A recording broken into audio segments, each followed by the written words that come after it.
A dentist bought his dream practice at just 34 years old, and he lost himself less than a year later. And yes, this is a real story, and it happens way more than we think that it happens. He did everything. He paid off his student loans, he bought a practice, the whole 9 yards. And then it all went downhill just a year later, to the point that he gave up his hobbies.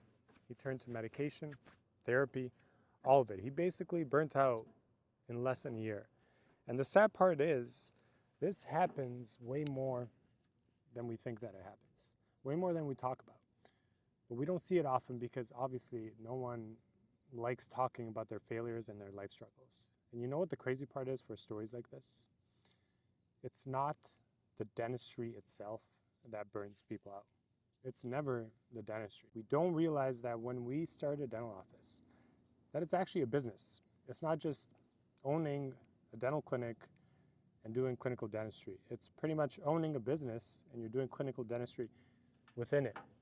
So if you made it this far and you're in a similar position to this dentist that I'm talking about, or you're thinking about opening a clinic and you don't want to make the same mistakes, make sure that you have at least these 3 things down at a minimum. 1, and it's very important, make a plan. What is your life vision for yourself, down to the littlest detail? This is going to keep you on track. And by the way, refer to the text post that I made the other day and answer those 7 questions in that post. Number 2, stop trying to do it all yourself. You can't run a business by doing it all yourself. You're not going to succeed. You need to delegate as much as you can, as quickly as you can. And number 3, stop working 5 to 6 days a week clinically. Time off is just as important as time on in dentistry. You need to protect your time outside of dentistry. It's how you stop dentistry from swallowing your entire identity. And the fact of the matter is, if you're doing it right, you can work 3 days a week and make 6 days worth of bread and butter production. You just have to be properly configured to do that, obviously. And what I want to end this off with is, it may feel like it, but burnout doesn't mean that you're in the wrong career, that dentistry was somehow the wrong decision for you.